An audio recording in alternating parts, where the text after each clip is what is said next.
네, 투자자 여러분 안녕하세요. 도과장입니다. 오늘은 급속히 확산되고 있는 델타 변이와 한국 알코올에 대해서 알아보겠습니다. 먼저 며칠 전 기사를 보여드리겠습니다. 예, 6월 25일 기사인데요. 인도발 델타 변이가 지금까지 확인된 변이 바이러스 가운데 가장 전염성이 높다라고 WHO 사무총장이 우려를 했고요. 델타 변이가 최소 85개국에서 확산하고 있고 또 특히 백신을 접종하지 않은 사람들 사이에서 빠르게 확산하고 있다라고 밝혔습니다. 그런데 어떻게 된 것인지 우리나라가 접종을 계속 하고 있는데도 확진자가 1200명이 오늘 넘었습니다. 아주 큰일이 났죠. 며칠 전만 해도 600명대에서 머무르면서 통제 가능한 수준이라고 생각을 했는데 이제는 국민들 개개인이 방역 수칙을 잘 지키지 않으면 큰일이 날 수도 있겠다라는 상황이 온 겁니다. 어쩌면 방역 초기에 그랬던 것처럼 알코올을 몸에 지니고 다녀야 될지도 모르겠다라는 생각이 듭니다. 이렇게 지금 상황이 엄중한 가운데서도 우리 투자자들은 지혜로운 투자를 해야 한다고 생각을 해서 제가 한국 알코올이라는 회사를 소개를 해보려고 합니다. 먼저 한국 알코올의 주요 재무 차트 보여드리면서 영상을 시작을 하겠습니다. 먼저 주요 재무입니다. 재무는 제가 매출액과 영업이익, ROE 이러한 지표들을 보면서 투자를 하는데요. 매출액은 과거 3년간 꾸준히 성장세를 유지를 해오고 있습니다. 영업이익도 마찬가지로 연간 285억 원에서 2020년도에는 561억 원으로 2배 정도 이제 점프를 하는 모습을 보여주었고요. 자기자본 이익률, ROE도 14.55%까지 올라오는 그런 훌륭한 모습을 보여주고 있습니다. 그리고 차트를 보시면 제가 지난 영상에서도 말씀드리는 이 손잡이가 달린 컵 패턴 이렇게 움푹한 컵이 생겼고 여기 손잡이가 지금 달리고 있는 상황입니다.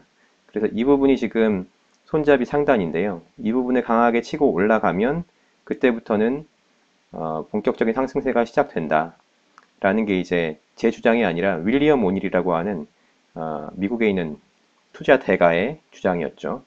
그런 책을 제가 읽으면서 이런 부분들을 줄곧 강조를 해왔습니다. 그래서 주봉 자체도 매출액과 영업이익은 늘어나지만 주봉은 컵 모양의 손잡이가 달리면서 더 이상 지금 올라가지는 못하고 옆으로 흘러가고 있다라는 부분을 보여드리고 있습니다. 그러면 그러한 매출을 어디서 거둘까? 제가 다트 전자공시 시스템에서 가지고 온 표인데요. 사업 영역이 주정, 화학, 컬러 페이스트, 기타 이렇게 되어 있습니다. 주정은 여러분도 잘 아시는 알코올이고요. 정제 주정은 먹는 알코올, 그리고 합성 주정, 무수 주정은 먹지 못하는 알코올입니다. 그리고 화학은 초산에틸, 초산부틸 이런 것들이 페인트를 만드는 데 쓰이고요. 그리고 컬러 페이스트는 TFT LCD에서 쓰이는 그런 부품입니다.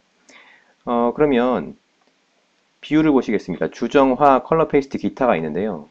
한국 알코올이라는 회사 이름에도 불구하고 주정보다는 화학에서 더 많은 비율을 보이고 있습니다. 27.3%, 66.6%인데요.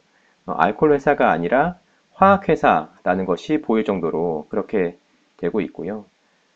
특히 공업용 주정 시장에서 50% 이상의 점유율을 유지하면서 에탄올을 생산을 하고 있고 도료, 인쇄잉크, 점착제 등의 원료로 사용되는 그 초산 에틸을 국내에서 유일하게 생산하고 있다는 점도 두드러지는 점이었습니다. 그리고 말씀드린 것처럼 LCD 패널에 들어가는 컬러 페이스트도 만들고 있습니다. 판매 경로는 더 중요한데요. 판매 경로는 중요한 이유가 델타 변이가 우리나라의 문제일 뿐만 아니라 해외에서도 문제이기 때문입니다. 전자공시 시스템에서 확인을 해보면 합성주정, 무수주정을 일반 업체에 판매하는 것도 있고 수출하는 것도 있습니다. 그렇기 때문에 우리나라 문제 해결뿐만 아니라 해외 문제 해결에도 도움을 주는 기업이 아닐까라고 생각을 할 수가 있습니다. 그리고 마지막으로는 그렇다면 한국 알코올의 적정 주가는 어느 정도일까인데요. 제가 이것도 책을 읽고서 나름대로 만든 표입니다. 주식수, 7번 행에 있는 주식수는 총 발행 주식에서 자기 주식수를 빼서 이렇게 기입을 하고요. 자기 자본은 지배주주 지분을 넣습니다. 그리고 자기 자본은 이제 ROE는 자기 자본 수익률을 넣어주면은 자동으로 이 기업 가치가 산정이 되고요. 그 기업 가치를 주식수로 나누어서 적정 주가를 산정하는 방식입니다. 그렇게 산정을 했더니 회사의 그 외형이 20%씩 감소한다고 하더라도 2만 1,000원, 2만 1,300원 정도의 적정 주가가 있었고요. 그리고 현 세제를 유지를 한다고 하면 3만 1,000원 정도의 주가가 나오는 것을 확인할 수가 있었습니다. 그래서 결론적으로 한국알콜이 델타 변이 관련주가 맞는지에 대한 질문은 그에 대한 답변은 한국알콜은 델타 변이 관련주가 맞긴 하다. 그렇지만 사업 영역이 그에 그치지는 않는다. 오히려 기간 산업 공급 비중이 상당히 크다라는 것을 확인할 수가 있었고요. 그리고 현 재무 상태하고 ROE를 기준으로 주당 2만 1,000원에서 3만 1,000원의 가치가 있다. 그래서 현재 대비해서 최소 30%의 상승 여력을 갖추고 있다라는 것을 확인할 수가 있었습니다. 예, 여기까지 한국 알콜에 대해서 말씀을 드렸고요. 제 영상을 참고를 해주시고 너무 맹신하시지 마시고 각자의 판단에 맡겨서 투자를 해주시길 바라겠습니다. 시청 감사드립니다.